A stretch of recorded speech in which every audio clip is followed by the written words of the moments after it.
Whether you call it Kveik, Kvik, or Kvike, there's no denying that this unique Norwegian yeast has had a remarkable impact on the brewing scene, and Imperial Yeast's A43 Loki is one of the best versions out there. With the ability to produce a clean beer when fermented as warm as 104 degrees Fahrenheit or 40 degrees Celsius, you heard that right, while also performing well at more standard ale temperatures, Imperial Yeast A43 Loki is as versatile as it gets, meaning you have zero excuses for failing to brew throughout the year. Learn more about A43 Loki at imperialyeast.com and grab a pouch for your next batch to see what all the fuss is about.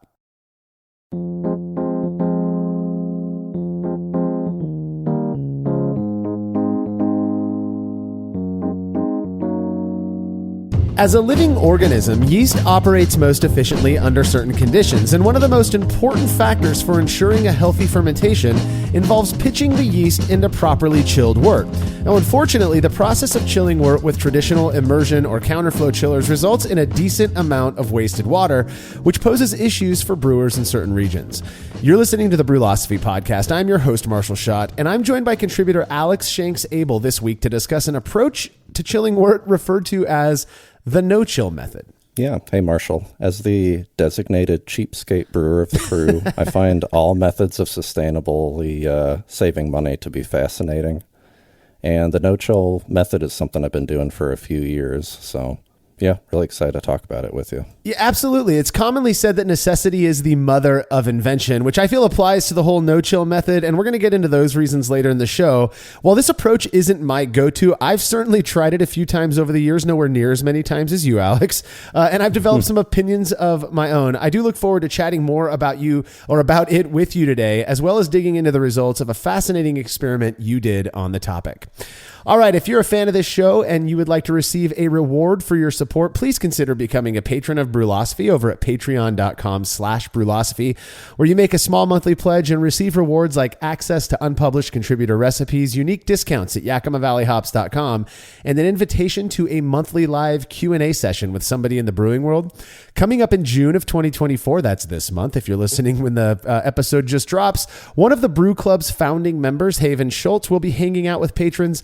Understandably, people tend to think myself and the other Brewlosophy contributors are solely behind the Brew Club, but that is just not the truth. While some of the crew help out with it, they're really kind of their own thing, which I think is really rad, and Haven is a big part of the reason for the Brew Club's success.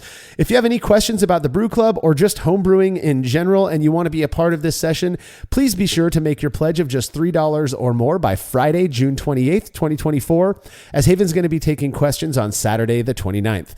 All past sessions are stored on our private Facebook and Patreon pages, so you can go back and watch them whenever you like. Again, that's patreon.com/Brewlosophy. And if you wouldn't mind letting us know what you think about this show by leaving a rating and review in Apple Podcast or wherever it is you listen to podcasts, we really would appreciate that as well, as it helps people who have yet to hear about this show to more easily find it. Plus, we really do like knowing what you think. All right, feedback is brought to you by Clawhammer Supply, who offer brewers various options for high-quality, reasonably priced electric brewing rigs in various voltages and sizes. I've used their 120-volt system for 5-gallon batches, as well as their 240-volt 10-gallon setup. I'm telling you, these things are awesome. Clawhammer really puts the effort into ensuring their systems do exactly as they are intended to do in as efficient a way as possible. If you're not ready to make the jump to electric just yet, they also sell 10 and 20-gallon brew-in-a-bag homebrewing starter kits. If you've been considering going electric, do yourself a favor and visit clawhammersupply.com. We are confident you're going to love their stuff just as much as we do.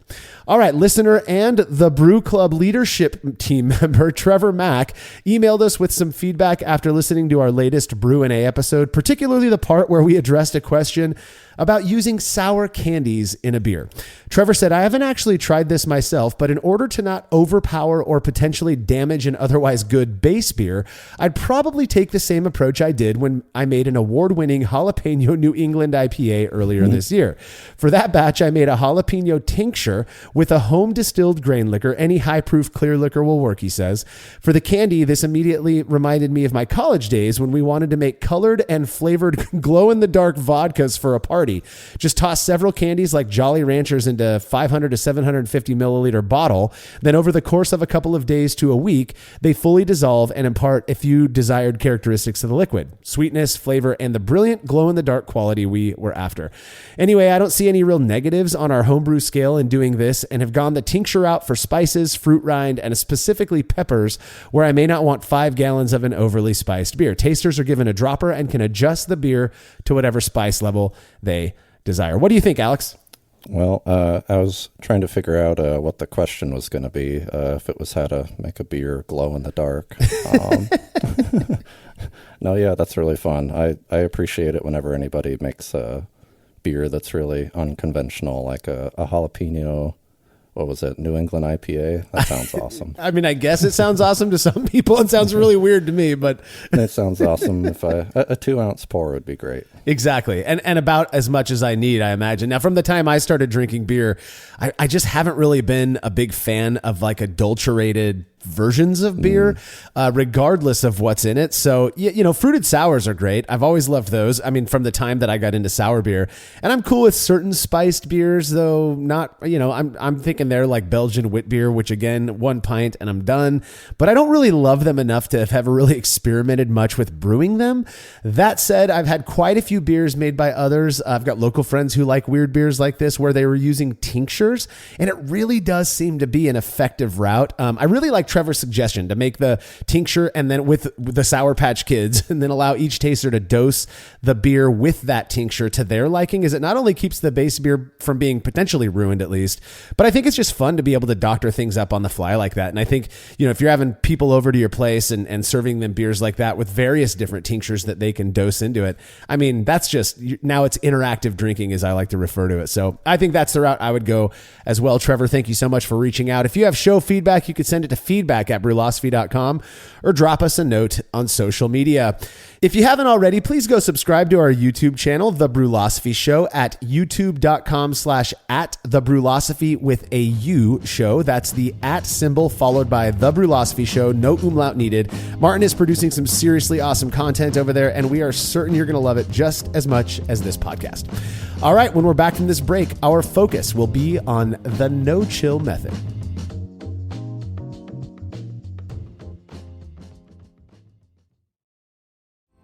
Chilling work can be a chore, especially after a long brew day, but not with the Xchillerator Counterflow Chiller, which can chill a 5-gallon or 19-liter batch of wort in 5 minutes or less, leading to a strong cold break and clear wort in the fermenter. Brewlosophy's Matt Del Fiacco uses the Xchillerator Max and absolutely loves it. In addition to improved chilling efficiency, every Xchillerator comes with a 5-year warranty that covers the entire chiller for manufacturer defects. If you're looking to up your chilling game and a CFC is right for you, head over to xchillerator.com today.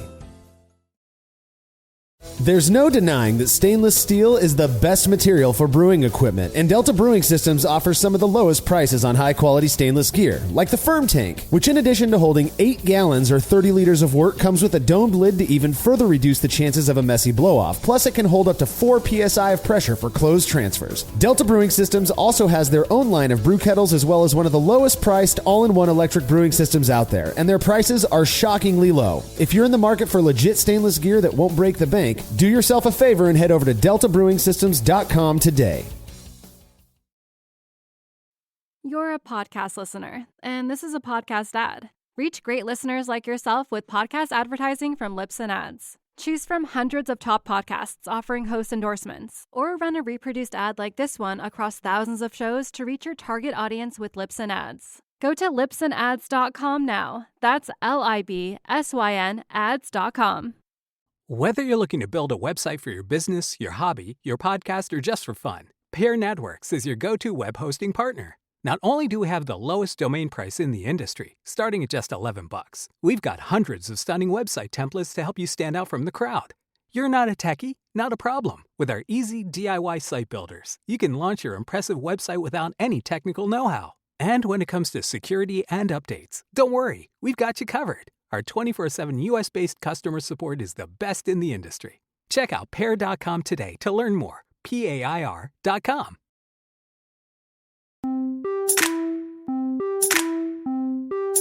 I often say that brewing really isn't as difficult as it seems many make it out to be, but there's no denying that it does involve a number of steps that can be kind of confusing, at least to the uninitiated. Now, my first brewing kit didn't actually come with any sort of chiller. Yet, as I recall, the instructions did encourage chilling the wort as quickly as possible. Since I was doing partial boils at the time, I just poured the near boiling wort over a bunch of ice, then topped it up to the proper volume with cold water. It seemed to work fine. I at least liked the beers I was making back then, but this approach wasn't possible when I made the switch to full volume all grain brewing, at which point I had to figure something else out. Now, before getting too deep into the whole no chill method, perhaps we should start by going over the purported reasons chilling wort is so important in the first place. Yeah, absolutely. As with a lot of things in brewing, I think it comes down to yeast. And obviously, we don't want to be pitching our yeast into even something that's 180 degrees Fahrenheit. They'll just instantly kill it. And likewise, even getting it down to 150, 100 degrees is going to be far too warm for that yeast. And ideally, we would be getting the temperature closer to what we would like to, pitch the yeast at.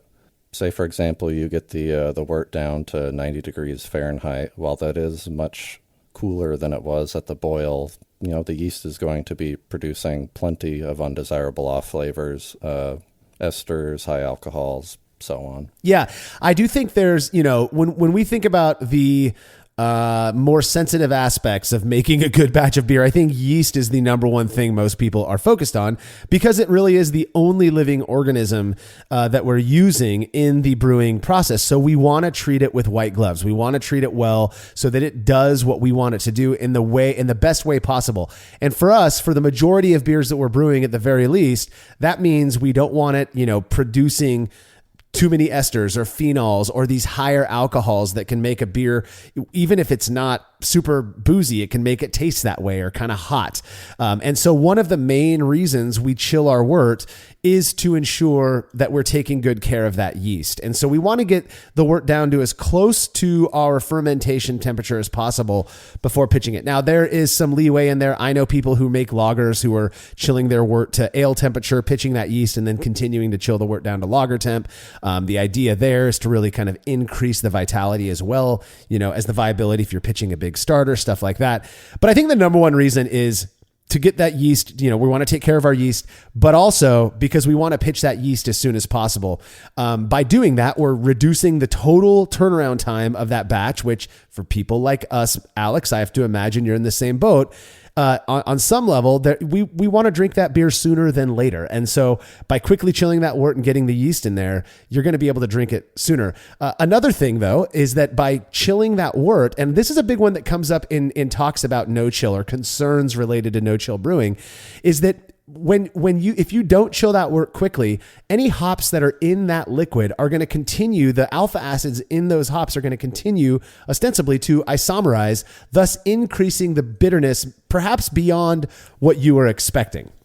Yeah, absolutely. And unfortunately, depending on what climate you live in, it can be hard to predict how long those hops are going to be above isomerization temperatures if you are doing something like the no-chill method. So going with conventional chilling is a great way to repeatedly get that isomerization temperature knocked out, to get the hops, get them to be truly a 5-minute addition, 10-minute addition, and not trying to guess, is this 5-minute addition actually 15 minutes, 20 minutes?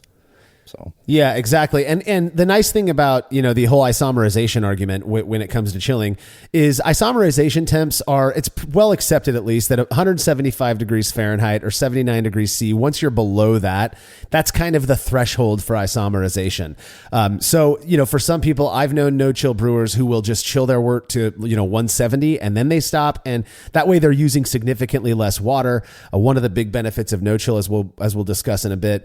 Another thing, though, when it comes to hops and chilling is that the longer that wort stays warm and I guess arguably opened to the air, the more of those hop aromatics are purportedly being volatilized off, right? Because those hop aromatics are going to be much more volatile in warmer or volatilize off at warmer temperatures. The quicker you chill that wort, again, it has been argued, the more of those aromatics that we really want in our beer, right? There's a reason that we design our recipes the way that we do in terms of the hop schedule.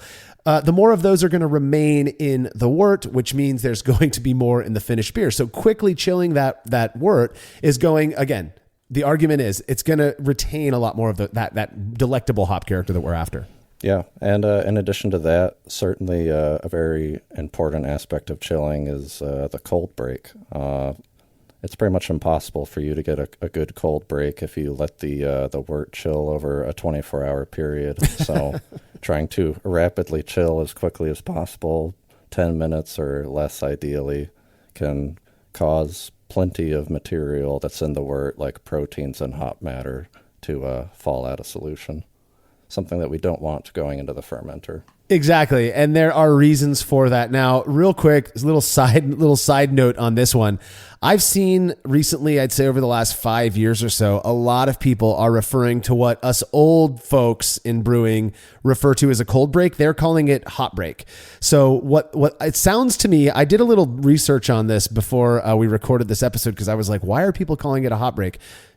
I was trained that the hot break is what occurs as that wort is coming to a boil and you start to see that clumping, that kind of egg drop soup look of all the proteins coming together, which is a function of both the boil, but as well as the wort pH, as we've been able to show. That's your hot break. And then the cold break is when you're chilling it and kind of the same thing happens. It's one of the reasons, like we're talking about now, people fight for as quick or rapid of chilling as possible because you want to get that good cold break to drop out of solution. If you happen to be wondering why we're calling it cold break, just think of it as hot break, which is when you're chilling.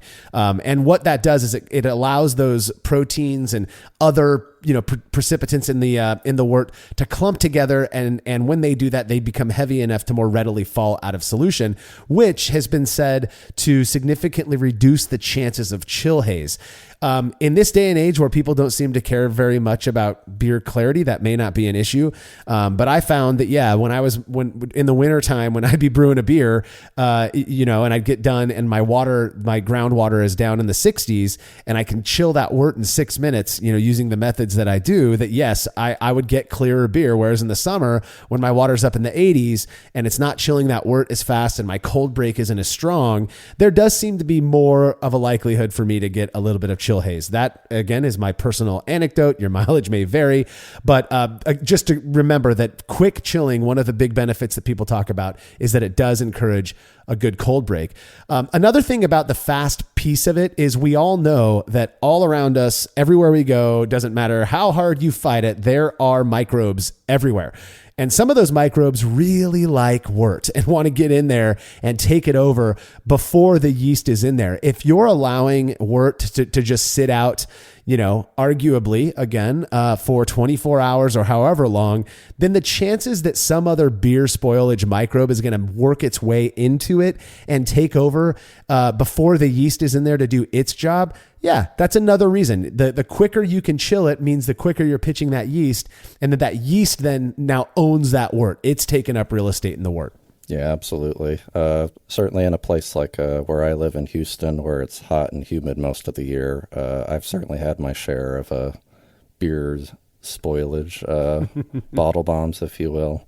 So, I definitely try to take great care to do whatever I can to reduce the risk of that contamination.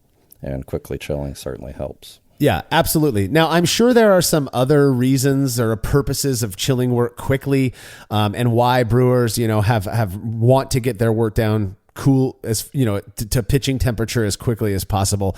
Those are some of the main ones that I could think of, that we could think of together, Alex, and hopefully we covered most of it. Now, again, we're going to get into the whole no chill method because I do think it's an interesting one, and the history behind it, while not terribly in depth, is pretty curious as well. But before we do that, let's just talk about some of the more traditional or standard methods of chilling wort. Like I mentioned before, when I got my first brewing kit, it came with a glass carboy, a plastic plastic bucket, all of the canning stuff or the bottling stuff, canning. There's me in my modern age here. But all that stuff, it didn't come with a wort chiller. And so the recommended method for chilling that wort, now I happen to live in Bellingham, Washington at the time, where the water's never warm. And it was to take your kettle and put it into an ice bath. I never did that because I thought, well, why not just pour it over ice anyways? And I need to top it up with water. And that always seemed to work for me. People always told me about, oh, you're going to shock your wort and it's going to taste bad. It never did, in my opinion. But ice bath is a fairly common way for newer brewers to chill their wort. Basically, all you're doing is filling up some sort of a vessel, whether it's a utility sink or a bathtub, with cold water, adding some ice to it, setting your kettle in there, and then stirring that wort until the temperature drops. It can take anywhere from like 30 to 45 minutes, which to me is kind of the biggest con because it's extending your brew day by upwards of 15 to 20% in terms of time. But it doesn't require any gear. It's really easy to do. Contaminants, can be introduced into the wort in that chilling time. So you just got to be mindful of what's accessing the wort. But a lot of people get away with making great beer using this method. Have you ever tried the whole ice, water bath or ice bath, Alex? Oh yeah, absolutely. I was a extract brewer for a few years before making the switch to all grain, and virtually all of those batches were partial boils.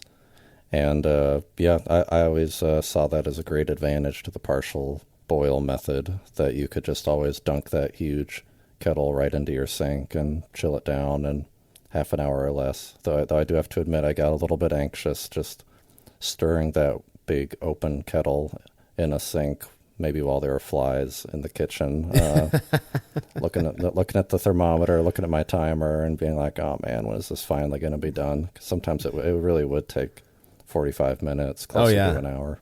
Yeah, and if you live in an area like us, I mean, you're in Houston, I'm in Fresno. Both places are known for being quite warm. And in the summertime, like right now, my groundwater's in the 70s.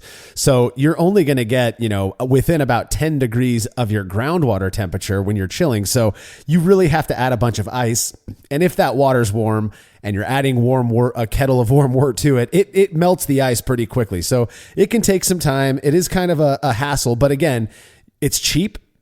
You don't have to buy a chiller. And for the most part, it is fairly effective. Now, a lot of people, or at least when I was kind of in my earlier days of brewing, the most common type of wort chiller back then was a coiled copper, immersion chiller. And that they were super easy to make for some people. I've never made one, but I have a friend who made a couple, and they are hilarious looking in my opinion, but they're effective. Copper is known to be very, very, conductive? So it pulls the heat away from that wort very effectively and quickly. I know in this day and age, a lot of people prefer stainless stuff overall. And so there are stainless immersion chillers that are out there. They are, markedly more expensive than copper. But yeah, these things, I mean, take your wort chilling time, compared to a water bath or an ice bath, they're going to reduce that wort chilling time by a huge magnitude. We're talking, 40 minutes all the way down to 6 to 10 minutes, if you're using cooler water, and it works really, really well. I'm still to this day, my preferred wort chilling approach is immersion chillers because I like that I can see the entire chiller. That's one of the big pros. It's easy to clean, and even if it's not very easy to clean, at least I know where I need to focus my cleaning. Whereas with other types of chillers that are out there, you never really have a good eye on where the muck is building up or how clean the actual stuff that contacts your wort is. But yeah, immersion chillers all the way. They're very easy. There's all kinds of different types of immersion chillers these days. I remember back in the early to mid 2000s, it was like, your basic options, they all looked exactly the same. And then folks like Jaded Brewing came around and started changing the whole immersion chiller game with their different, approaches to making these things. And they're awesome now. Absolutely. Yeah. These days when I do chill my wort, an immersion chiller is my go-to for sure. Like you said, I like that I know what's going into it, just water. I like that it's easy to clean. And despite the fact that they're certainly larger than a bag of ice in your freezer, they are pretty easy to store because they're hollow on the inside. They're kind of that donut shape. Yeah, and my little trick for storing the immersion chiller is I still have the very first bucket I ever got. It's kind of my throwback, but the bucket that came with my very first homebrewing kit. I don't use it for brewing anymore, but I do store my immersion chiller in it. And then I'll put like my spoon in there and all that kind of stuff. It's like a little storage thing. The biggest con to an immersion chiller, and you're going to hear this come up a few times in this episode, is that it requires the use of a lot of water. I measured it one time, and I did it. This was in the late spring, late fall, right as we were approaching summertime. Summer, fall, winter, spring, summer. Yeah, I mean spring, late spring. Good Lord, I'm all mixed up. Yeah, where do you live in Australia? No, but I measured it, and so it wasn't even super hot yet. My groundwater was still fairly cold, and it took up upwards of like 25 gallons of water, because the most effective way to use an immersion chiller is to have your water flow be as fast as possible, which means you're pushing a ton of water through your chiller. And then you get these modern immersion chillers like my King Cobra, the Jaded Brewing King Cobra, which has a lot of the whole idea is to have increased surface area to reduce that chilling speed or that chilling time. Well, that means a lot more water is going through all of the different sets of coils that are in there. And then if it's warmer outside and you're countering all of that, I mean, that's a lot of water. You don't need that much water to water your plants. As much as we try to conserve and reuse that water, put it to good use, a lot of it just ends up going down the drain. So that's probably, in my opinion, the biggest con. Obviously, it's like you mentioned, Alex, that they can be kind of cumbersome, big to store, not a big deal there. The effectiveness of an immersion chiller also is largely a function of its size. And so, you can hit Amazon and find a $30, $40 immersion chiller. But if you go with a Jaded Brewing route, you're getting a high quality, handmade product that has way more surface area. It might be a different inner diameter, so you're getting more water flow, and it's going to be much more effective, but it's also going to cost a lot more. So something to keep in mind.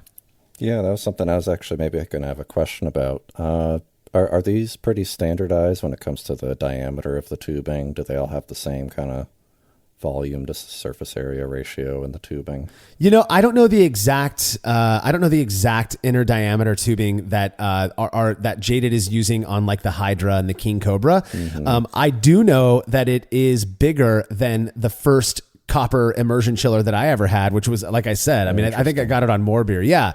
I think they use a 3/8 inch inner diameter, and there's like 1/4 inch out there as well. And that's obviously going to restrict the flow, and restricting that flow means that you've got more hot water going through the tail end of your chiller because it's already done its work. It's already absorbed the heat from that wort. Another trick with immersion chilling is you want to keep that wort constantly moving. The more agitated it is, the more of the hot wort that's making contact with the cold coils. A lot of people will just toss their immersion chiller into their wort, last 15 minutes of the boil, let it sanitize, and then they run the water through it and just let it sit there. That's going to take you a good 25 to 45 minutes, depending on how cold your groundwater temperature is. So yeah, and definitely use twice as much water that way too. Just the function of it taking longer. Exactly. Now, if you're not into immersion chillers, and I know a lot of brewers, at least again, the brewers that I was hanging out with and chatting with 10 years ago when chillers were a very hot topic in conversation.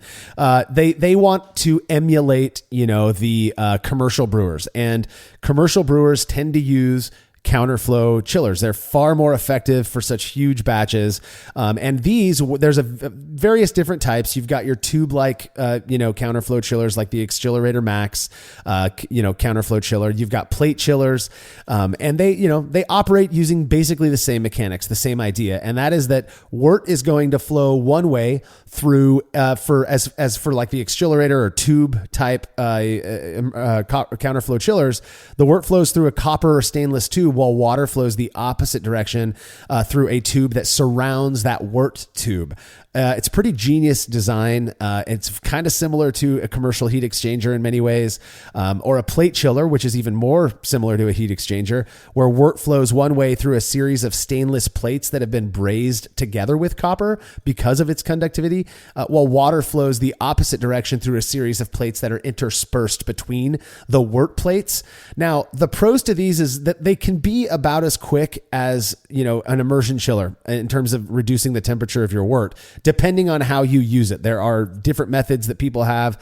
I actually used it pretty much the same way. I had a plate chiller for a while, I don't have it anymore, and I'll tell you why in a minute. But but the thing about the counterflow chillers is that a lot of people will say, well, run your water slower because you can conserve water that way. Like you mentioned earlier, Alex, that was not the case for me. As soon as I cranked my water flow up, my chilling efficiency with these counterflow chillers rapidly went up. And so you actually end up using less water the faster the water is flowing because it's chilling more effectively. That's been my experience.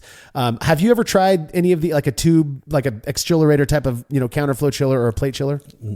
No, I was just listening to your experience because I have to admit my only experience with counterflow chillers, like plate chillers in particular, is that it always seems like people are trying to get rid of their plate chillers on the internet. It's so true. I bought one. I think I spent like $120 on it 8 or 9 years ago, and I thought this is going to completely change my brewing game. I used it twice, and I wanted to get rid of it. I put it on Craigslist back then and sold it to somebody who really was dying to have a plate chiller.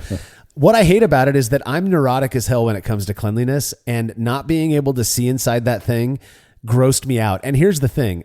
I would clean my plate chiller incessantly right after brewing. So nothing had a chance, at least I thought, to dry up in there. I would run hot water with PBW through it. I did all the tricks, and yet I would always flush it before using it on a new batch. And every time I'd flush it, black flakes and just crud, would come out of it.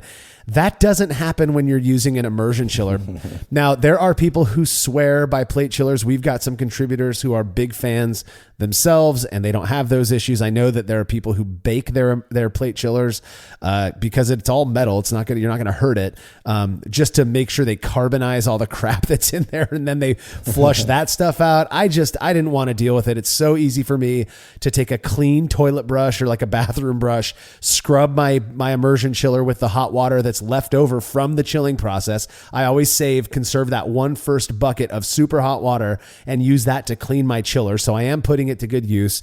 That's just the way I like doing it. I hated using a plate chiller. Now, Xchillerator, in my opinion, makes some of the best counterflow chillers out there. And one of the big benefits to the Xchillerator Max is that the inner diameter of that copper tubing is very smooth. It's very big and can super easily be flushed. I've used the Xchillerator Max many, many times, and I've never seen any of that stuff come out.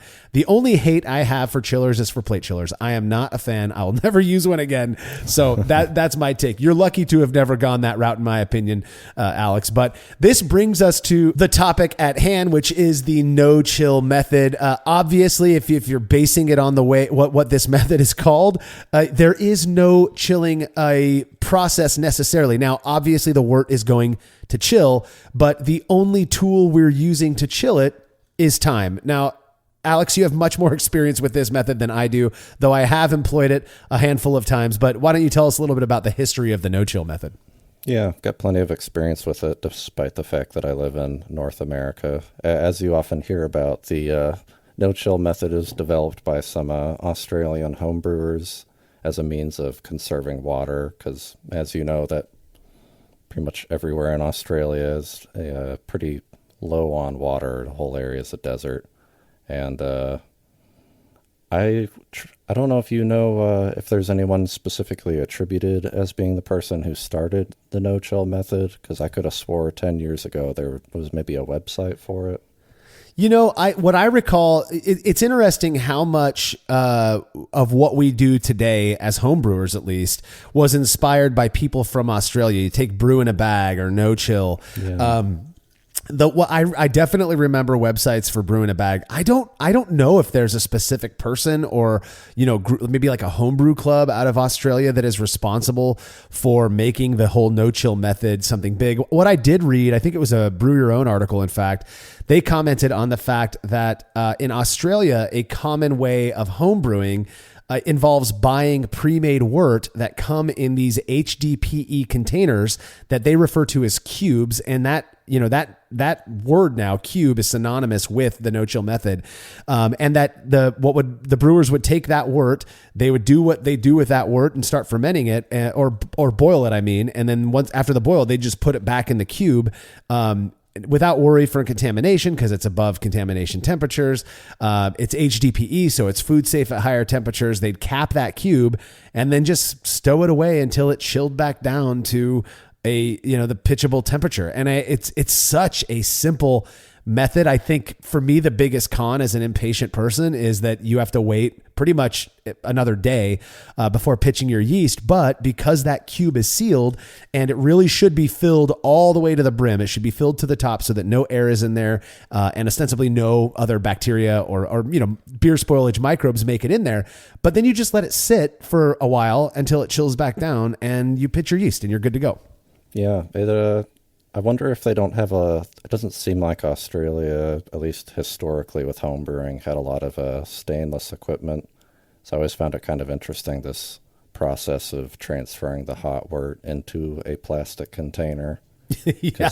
And in my experience, maybe we'll talk about it later, but I kind of prefer transferring it straight from the kettle right into my stainless fermenters and just letting it chill in there. Yeah, I do think that there's an economy aspect to it. But interestingly, I had the opportunity, it was amazing, to visit some home brewers in Australia on my way to New Zealand a few years ago. I was speaking at a conference over there. And in both of those countries, in fact, even commercial, like craft breweries, which tend to be a bit smaller over there than even what you see over here. But you see a lot of plastic, conical fermenters, big 7-barrel plastic conical fermenters. I don't know if it's just more accepted over there, or, I'm sure it's a cost saving thing as well. Stainless, we know, is quite expensive, but things around the world are going to be different because of access to certain materials. And yeah, you see a lot more of that over there. So that may have inspired the folks who came up with the no-chill method to just reuse this arguably food safe HDPE container that they call a cube. What are, in your experience, what are some of the pros to the note? I think it's pretty obvious at this point, but that you have found, we already discussed the fact that it does take, 12 plus hours for the wort to chill. We know that that's kind of a bummer for some. It could be a pro for some, but in your experience, what have you appreciated the most about the no-chill method? Yeah. One of the less obvious ones that's been a bit of a pro for me is, I like to make starter using the actual wort that I'm brewing with, and so I don't mind letting the beer sit around for 12 to 24 hours in the no-chill container, often just letting that starter get going and the lead up to that cooling down.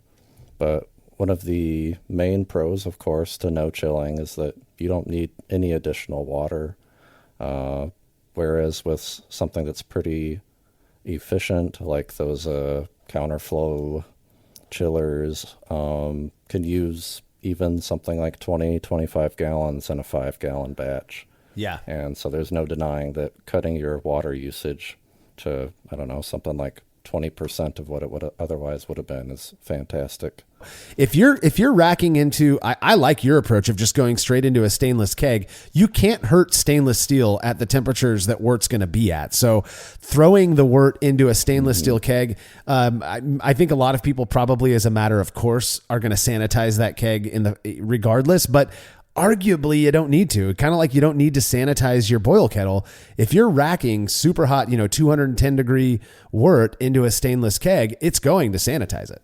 Yeah, absolutely. Often it gets brought up that one of the anxieties people have about the no-chill method is the contamination risk, but I have to admit I feel it's diminished when I use no-chill, because what better way to sanitize your fermenter than boiling hot wort? Arguably more effective than even Star San, right? That's the boiling is like the number one way to sanitize stuff. So absolutely. But I will certainly do both in my case, sanitize it twice.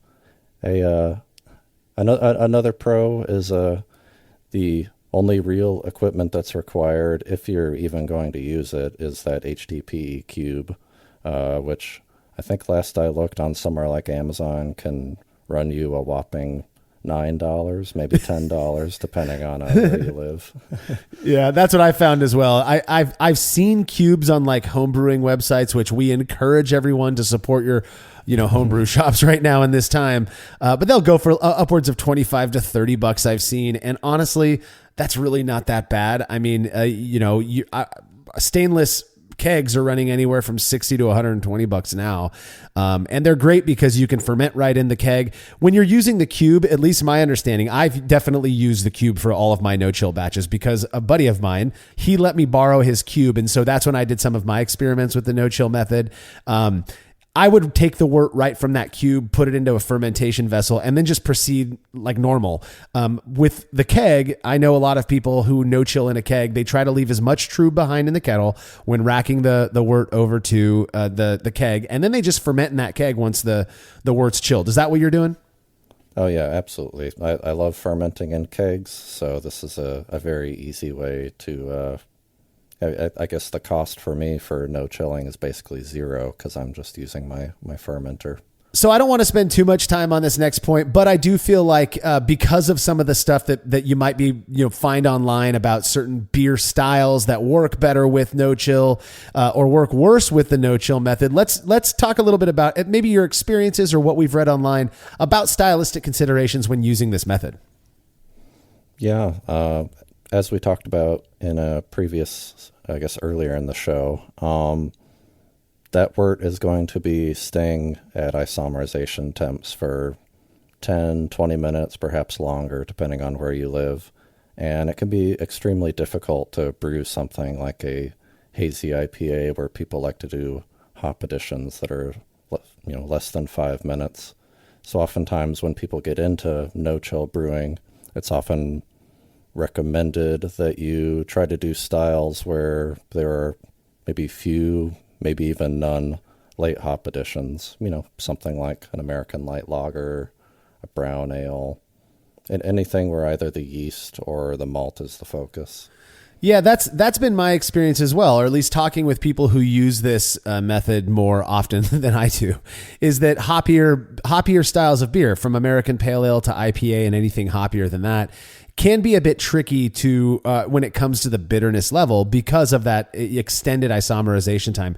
One of the little tricks that I've read is that, and again, this was a while ago, maybe there's even more tricks these days, but that all hop additions for those styles of beer just get moved up 20 minutes. So if you were going to make, for example, a 14-gram Magnum edition at 60 minutes, you would make that at 40 minutes because it's going to take about 20 minutes for that wort to drop below the 175 degrees Fahrenheit, that isomerization temperature. So that I think that's kind of a clever move. And from what I've read, that seems to work really well.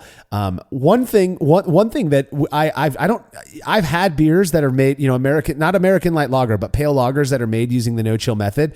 And I didn't know they were made using that method until afterwards. But something like an American light lager, which is the style you focused on, seems to me to be a style that would very easily reveal any impact of the method itself because of just how simple that beer is. The BJCP describes it as a highly carbonated, very light-bodied, nearly flavorless lager designed to be consumed very cold. Yeah, exactly. Why all the hate? Very refreshing and thirst quenching. I mean, if it's nearly flavorless, then you are likely going to pick up any flavor impact that the no-chill method has.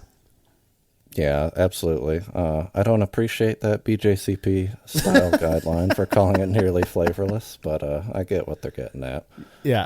No. So, this kind of style, I think it was a great one to use in this experiment because wouldn't really need to adjust for that hop addition. I think this recipe got something like 8 IBUs of hops that were boiled for 60, 90 minutes.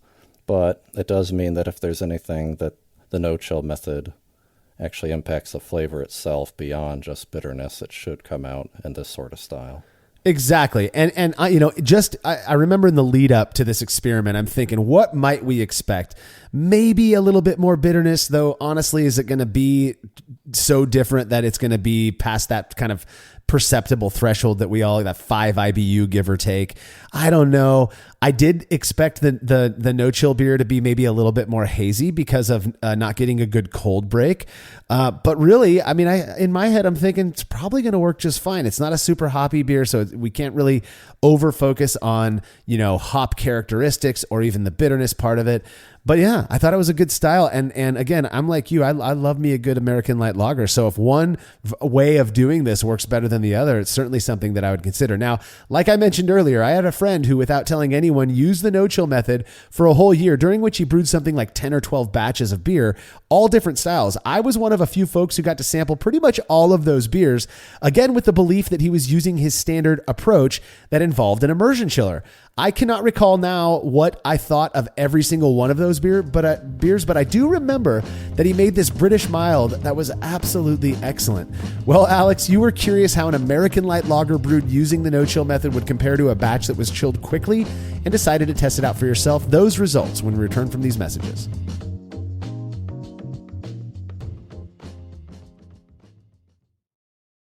After a long brew day, the last thing I want to do is waste more time chilling wort. I've tried so many different options, and ultimately I settled on the super efficient immersion chillers made by Jaded Brewing. With the King Cobra and Hydra, I'm able to chill my entire batch of wort from boiling to just a few degrees above groundwater temperature in as little as 6 minutes.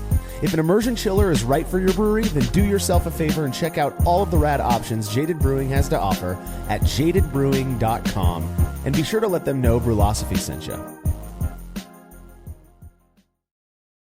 As every brewer knows, the best beer requires the best hops, which Yakima Valley Hops provides fresh from the source to brewers around the world, carrying everything from classics like Cascade to modern favorites like Galaxy and Mosaic, as well as other ingredients and gear. Yakima Valley Hops has it all. And don't forget to check out their new podcast, The Late Edition, where the YVH crew goes into depth on our favorite plant with industry experts. Head over to YakimaValleyHops.com now to see all they have to offer, and subscribe to The Late Edition wherever it is you listen to podcasts.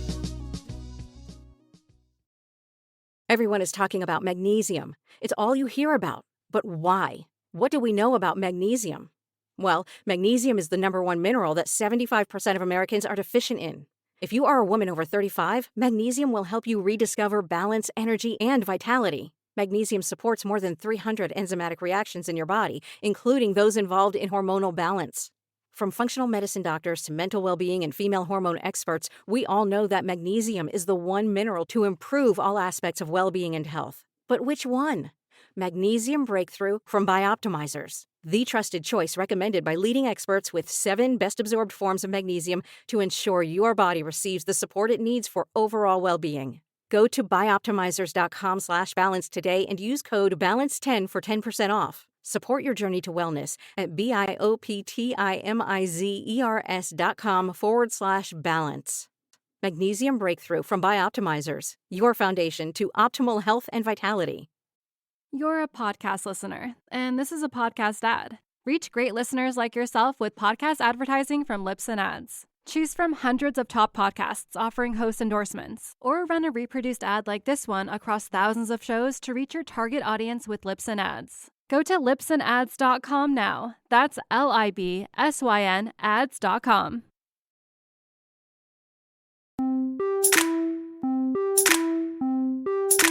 I'll be honest, of the handful of beers that I've tried that I know were made using the no-chill method, a few have been pretty great, some have been okay, and a good number have had this certain quality to it that I personally wasn't too fond of. It's sort of like an accentuated graininess that to me distracted from the other beer characteristics a little bit too much.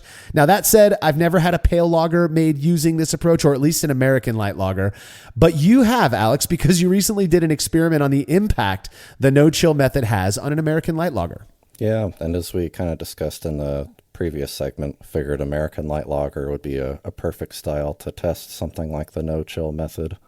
So, to begin with, made 2 identical 5-gallon batches of this American light lager, an extremely simple grain bill, just 80% Pilsner malt and 20% flaked maize. Speaking my language there, Alex. This is such a good style of beer, so simple, a grain bill, and it just allows that To me, the emphasis is on refreshing, not necessarily flavor. So I kind of agree with the BJCP on that level, I guess. All right, I'll let that slide.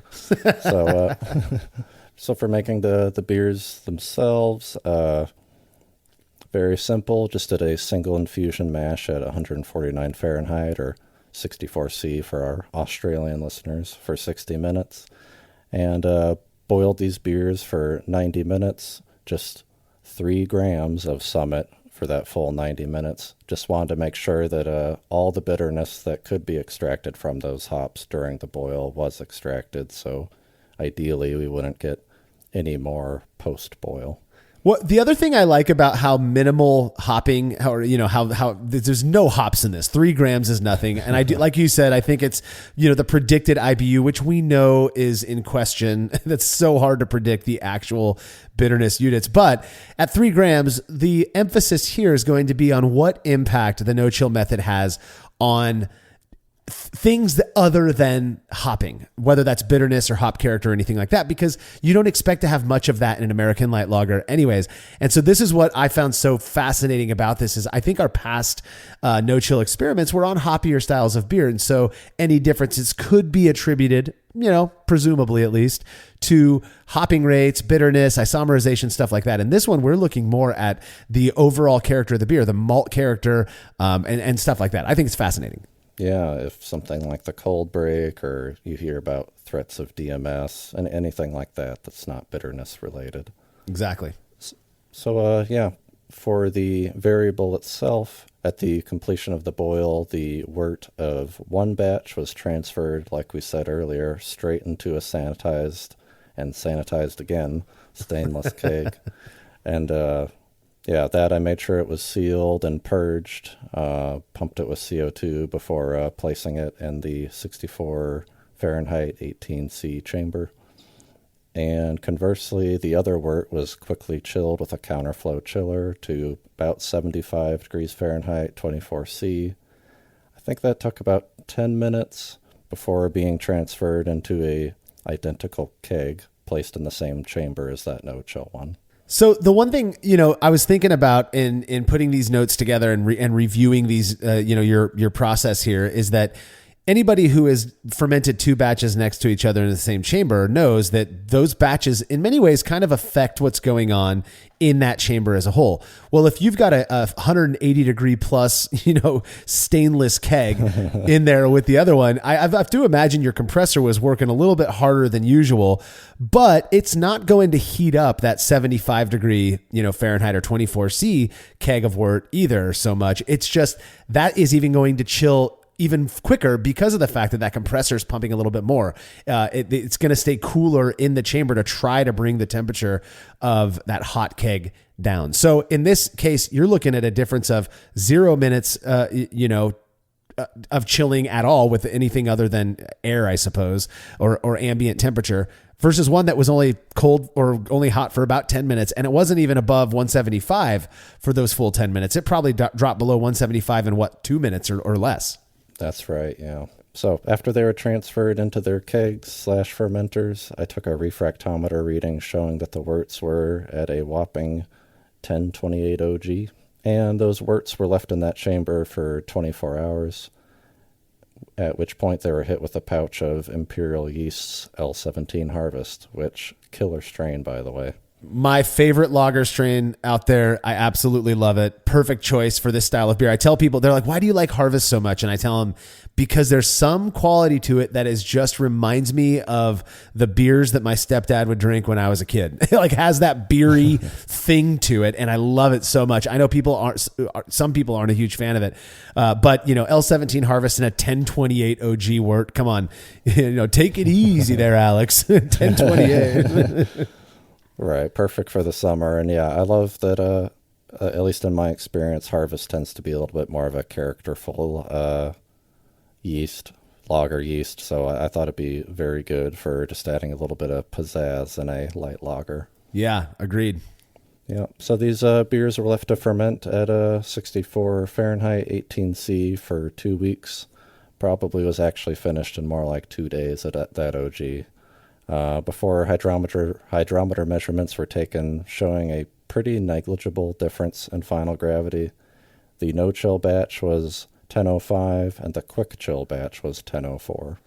Yeah, I mean that, we're using these hypersensitive final gravity hydrometers, and so were they exactly 1005 and 1004? They not really, but I think in being fair, the no chill batch was closer to 05 and the quick chill batch was closer to 1004. Regardless, even if it was a full gravity point difference, I don't think there's much to expect there perceptibly because of that. I mean, we've shown in past experiments that a delta of upwards of 8 to 12 FG points difference, people still can't taste that difference. So this doesn't concern me too much, and I really don't think, maybe it was, but I really don't think it's a function of the variable. I think it's just more, things are going to be different between batches. I kind of wondered if it was, frankly, because I wonder if that no-chill batch had a little bit of evaporation going on for a couple hours. Just enough to do a single point or half a point to move the needle. Yeah, possibly.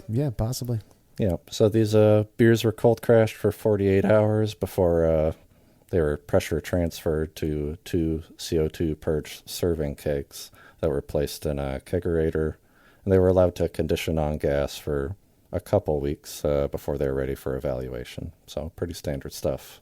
Pretty standard stuff. This is our typical approach. These beers were treated as identically as possible with the exception of the variable, which in this case was the method of chilling.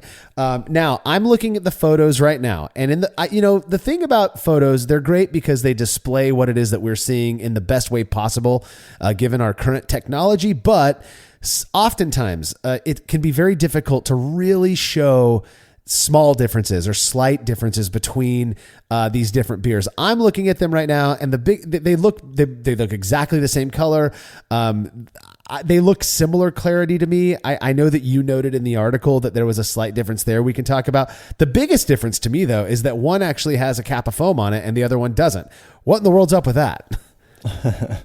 Yeah, I wish I knew. I wonder if maybe there was more trube, perhaps, in that no-chill batch, just because it didn't completely fall out of solution, and that could have contributed to the head retention, though I'm certainly scratching my head about the fact that the no-chill batch seemed a little bit clearer than the chilled one. That doesn't make any sense to me at all, actually. And same with the foam. I mean, you've got a no chill beer using this wild method that traditional brewers are going to mock and have mocked, but it's got better foam. In fact, I would contend it has better foam than I would expect from pouring a Miller Lite into a glass. You don't get a big head when you're drinking an American Light Lager. That's just not common on those.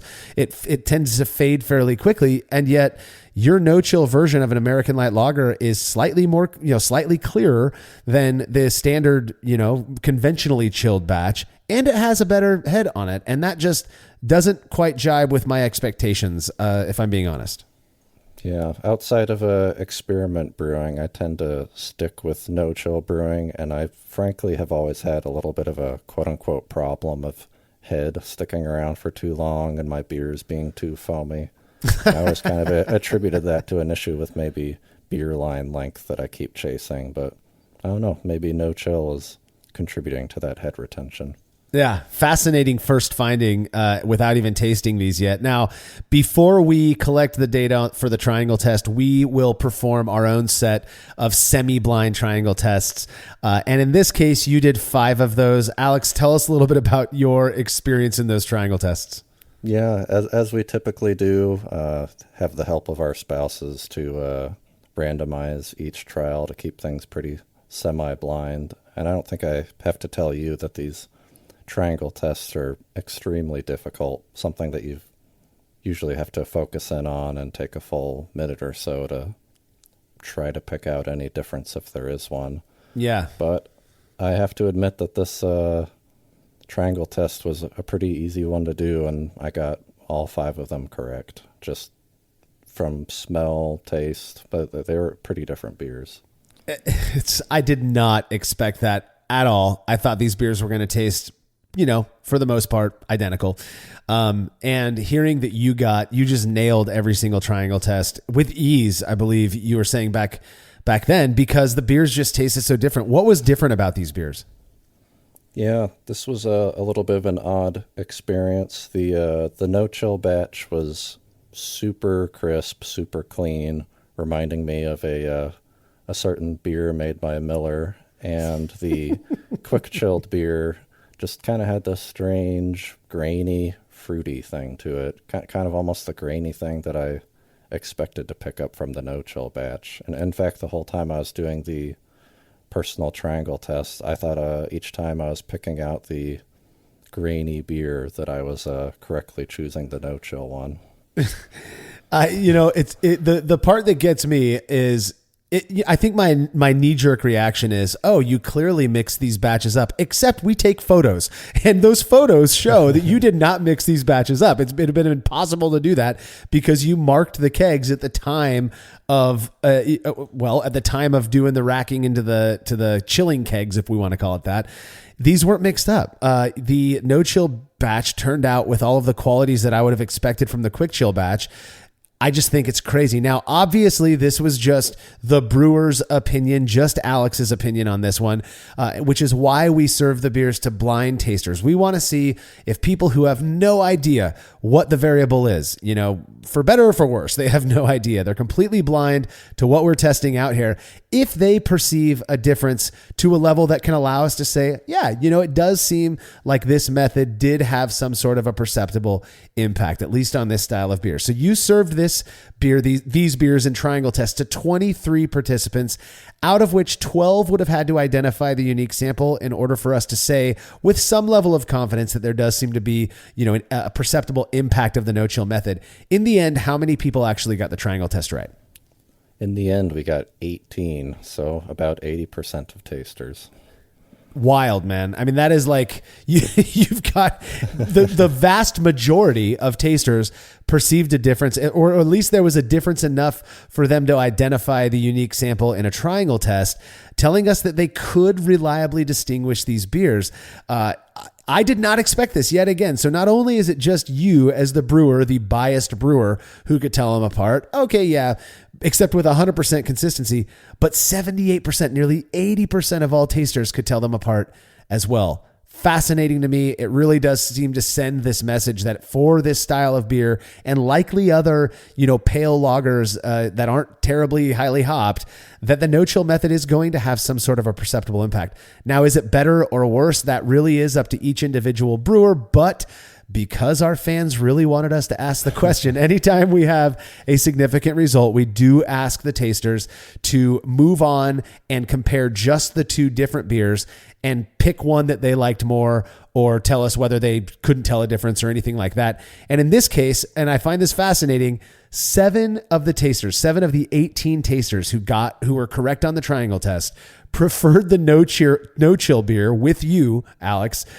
Only 2 said they liked the quick chill beer more, and 8 had no preference despite noticing a difference. There was one person who just admitted that I didn't even really perceive a difference between these samples, but they happened to guess right on the triangle test anyways. You have to include those numbers. That's how stats works.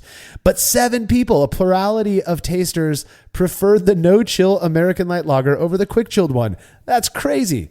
Yeah, absolutely. And yeah, this definitely lines up with my experience with talking with people afterwards that, about half of the people that I talked to pretty strongly preferred that no-chill beer, and the other half seemed like they were like, yeah, these are just 2 completely different beers, and they both have their merits, both drinkable, but yeah, very different. So not only are you making a beer that you like more, that other people seem to like more, that conserves water, but it also takes a little bit less time on brew day and is kind of a arguably lazy approach to brewing that results in a quality end product, or at least a product that people seem to enjoy. I think it's fascinating, and it probably goes without saying, but are you going to continue using the no-chill method for future batches of American Light Lager? Yeah, I don't think it's going to be any surprise at all that I'll be continuing to do the no-chill method, especially because I went into this experiment I was expecting there to be a difference, but I kind of expected that preference data and for my own tasting to be the complete opposite of what it ended up being. Because yeah. I have to admit, I've always had a little bit of guilt taking this shortcut in brewing and then serving people something that I was worried could be a a better product than it was. Yeah. God, I think it's so cool. I don't know if I'm going to do it because my process is just so nailed down, but I mean, I might consider it. I want to see what a no-chill American light lager tastes like now, because I'm not sure I've had one, but really cool results. Now, we did get some reader comments on this. So we're going to get to the first one. It comes from Jean-Raphael Lavoie, who says, I happen to have an American light lager cooling in the kettle at this very moment. Obviously, this was when the article posted, so I'm sure he's consumed this beer by now. But Jean-Raphael says, I brew in my garage in the cold Canadian winter, and I shut down the water in the garage to not bust the pipes.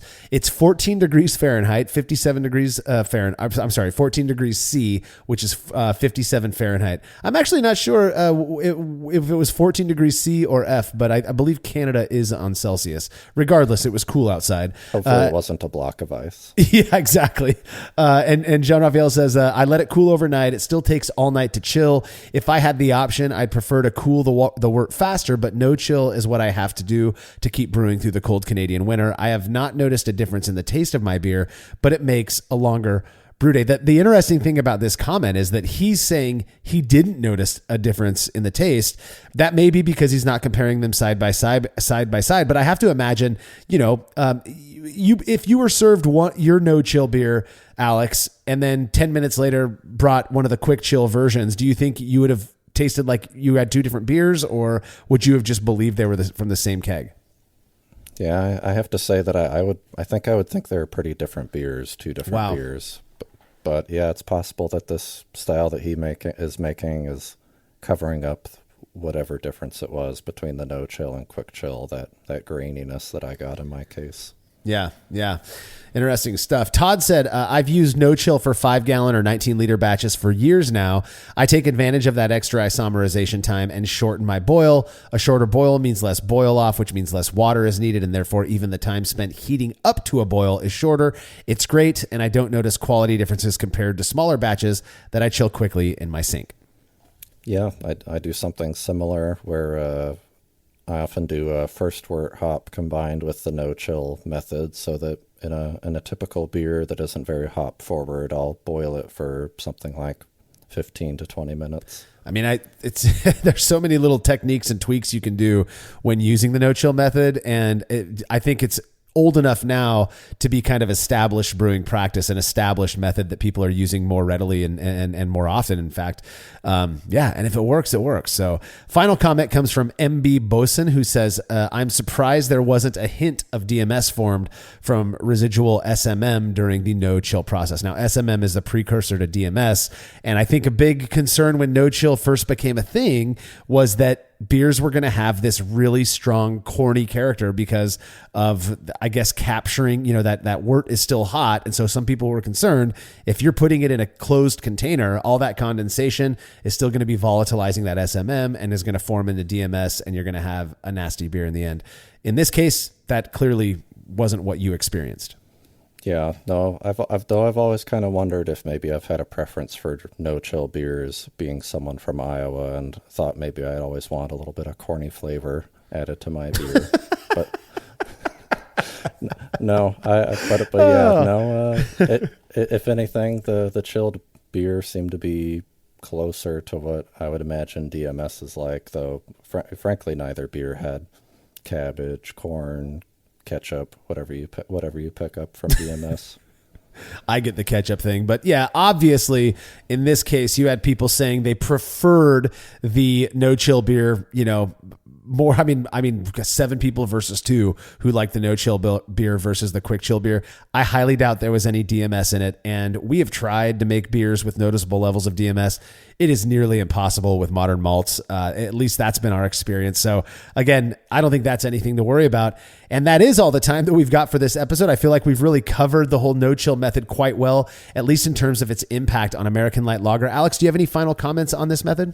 Yeah, I guess one final thing, as we kind of discussed earlier, getting into no-chill doesn't require any kind of an equipment investment. So I think if you're thinking about doing it, just go for it. Couldn't agree more. And if you're already kegging, you have the equipment necessary to even more effectively chill it, arguably, than using a cube because, stainless chills things a little bit faster. So, well, don't forget to subscribe to the Brew Lab podcast, where Brewlosophy's Cade Job takes you into the lab with real brewing scientists to discuss the fascinating research they're doing on our favorite beverage. And as always, you can read more about the experiment we discussed by clicking the link to the article on brewlosophy.com in the description of this episode.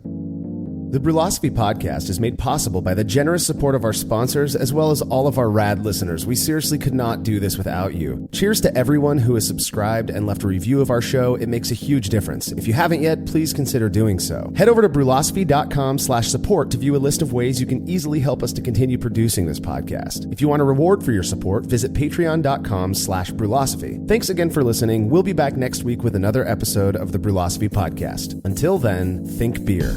Start off the morning with some hot tea, lemon and honey, cause it suits my bro. Put some herb in the bowl, yeah, it's homegrown. Ain't gotta go through the middleman no more. Life is good, the likelihood of me. Everyone is talking about magnesium. It's all you hear about. But why? What do we know about magnesium? Well, magnesium is the number one mineral that 75% of Americans are deficient in. If you are a woman over 35, magnesium will help you rediscover balance, energy, and vitality. Magnesium supports more than 300 enzymatic reactions in your body, including those involved in hormonal balance. From functional medicine doctors to mental well-being and female hormone experts, we all know that magnesium is the one mineral to improve all aspects of well-being and health. But which one? Magnesium Breakthrough from Bioptimizers, the trusted choice recommended by leading experts with 7 best-absorbed forms of magnesium to ensure your body receives the support it needs for overall well-being. Go to bioptimizers.com/balance today and use code BALANCE10 for 10% off. Support your journey to wellness at bioptimizers.com/balance. Magnesium Breakthrough from Bioptimizers, your foundation to optimal health and vitality.